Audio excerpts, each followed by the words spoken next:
Thaikkudam Bridge never set out to be rock stars.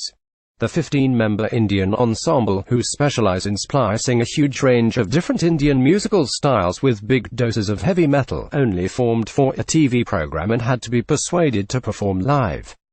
5 years later they're still performing, including in Hong Kong at the Y Theatre at Youth Square in Taiwan on March 3, and are about to release the second album after taking first India and then the world by storm.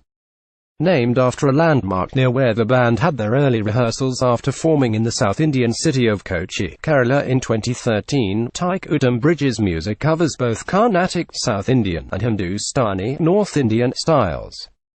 As well as metal, Western influences include folk, blues and all flavors of rock, with a result that at times sounds not a million miles from 1970s psychedelic rock.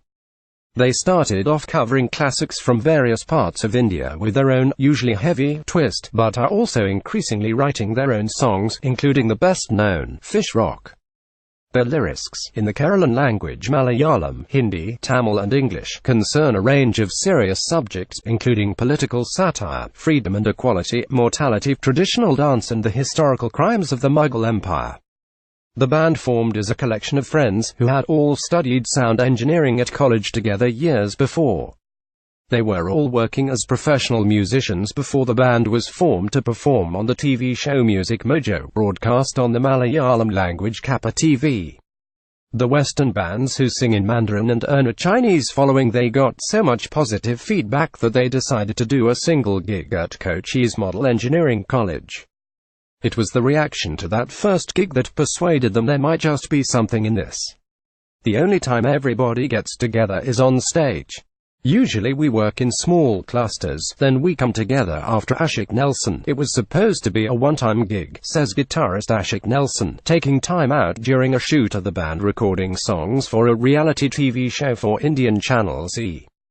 At the time we were all pretty busy with our own lives. We got together and we were just fooling around, jamming, having fun. Then we did the TV show, and it got uploaded onto YouTube, and suddenly we got a lot of calls. We started getting inquiries for shows, and we thought, why not? It was a chance to get together with old friends, and we were all working as freelancers, so we could all go back to that if we needed to. As luck would have it, we're still going 5 years later. At that first concert, we got a huge welcome. We really weren't used to that kind of thing here. We weren't expecting to hear people chanting our name before we ever came on to play, to hear it echoing through the building. It gave me goosebumps.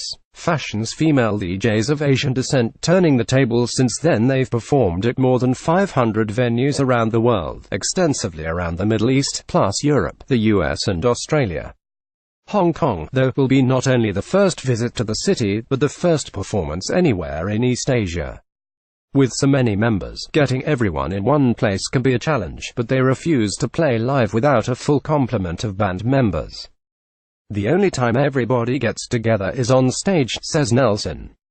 Usually we work in small clusters, then we come together after. There's always someone spearheading the creative process, usually producer, vocalist and violinist Govind Menon or guitarist Mithan Raju, and then everyone else contributes.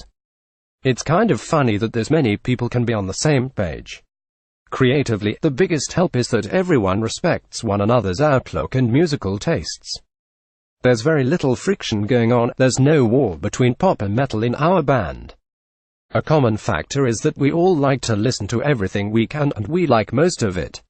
Square Pusher Floating Points joined Sonar Hong Kong Festival 2018 lineup. The band released the debut album, Navarasam, in 2015, while second album Nama is due to land in April. Crowd-funded by the band, it features collaborations with Indian musicians including sitar player Niladri Kumar, flautist Rakesh Chaurasia and Vishwa Mohan Bhatt, a Grammy winner who plays the Mohan Veena, a type of slide guitar, as well as Western musicians including German drum maestro Marco Miniman and Lamb of God and Megadeth drummer Chris Adler. We had an idea of what kind of artists we wanted to feature, and then those artists got bigger and bigger, says Nelson. We've all been blown away by the response we've had from them. They've all said yes. That means the budget is bigger this time, and we wanted to stay independent, which is why we're crowdfunding it. But it's everything we used to dream about when we were small kids. It's spectacular. Thaikkudam Bridge, March 3, 5:45 p.m. Youth Square, 238 Chai 1 Road, Chai 1, $300 to $1,000.